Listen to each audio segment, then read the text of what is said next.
Hey everybody. So I'm back at the dog park. It was cold for a while and now it's warm. And I was listening to a science fiction novel on Audible. And I'm not going to say what novel it was because it's by an author who is highly regarded. And in listening to this book, I'm thinking, if I'd read this 20 years ago, I'd have been really into it because it's deep. It is rich with abstract ideas and just not vibing with it. I'm writing a science fiction novel right now, and I struggle with the plot. The thing that comes easy to me is characters, like distinctive characters. And this novel that I'm told, like the curation algorithm said, yeah, this is right up your street. The thing that I'm struggling with is that, one, there's lots of big time jumps, so we're always getting new characters, but even then, the characters are just placeholders for ideas. And if they're abstract ideas that an author is exploring, I'm okay with that. I mean, to use the kids' language, I don't vibe with it. It doesn't appeal to me intuitively or emotionally, and I'm just less interested in abstract ideas than I used to be, which, you can probably tell I'm not entirely divorced from abstract ideas, but I used to be far more into them than I am now.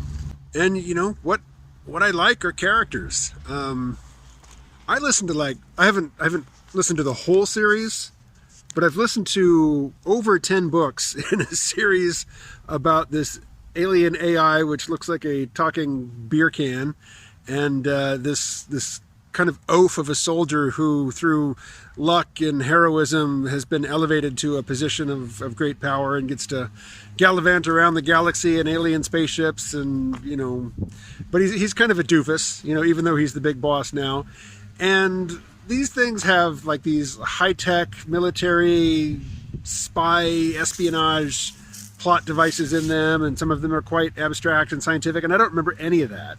All I remember is the banter between the two characters, and it was enough, particularly with a skillful narrator, for me to take in 10 novels of this stuff. So that's what I'm going for, because that's what I'm interested in. That's what holds me. And I don't know if it's age, or if it is the social media and curation algorithms just hitting my dopamine centers over and over again and just destroying my ability to concentrate. But I'm just not into the big abstract questions like I used to be, and I am very much into characters and the way that I feel when I'm in their presence. And I'm listening to an audiobook. I mean, I've got many audiobooks going at any one time, but I'm listening to one on writing, and the first piece of advice in the whole book is, the author, he asks questions at workshops that he teaches, and one of the questions is, what is the purpose of writing? And people say things like, to express yourself, or to find an idea, or something like that. And he's like, no, the purpose of writing is to give a reader the opportunity to feel more interesting, to feel better, to have a more interesting experience than they would be having otherwise. And I agree.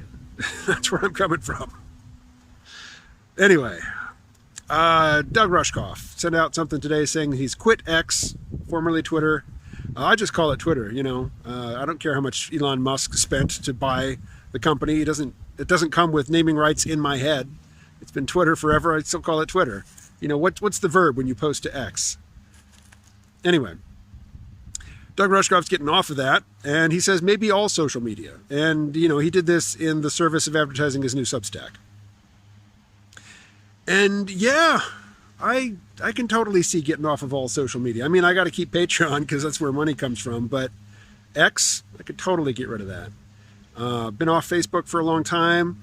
I scroll through Instagram, but I've got like a little photo gallery up there that you could look at, but it's not really a means of expression for me. I'm almost to the point where, this is absurd because, what money I make does come from having an audience. But I just don't care to be a public figure that much, he says into his old smartphone to put on YouTube.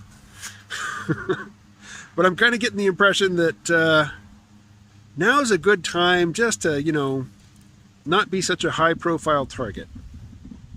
Anyway, catch you later.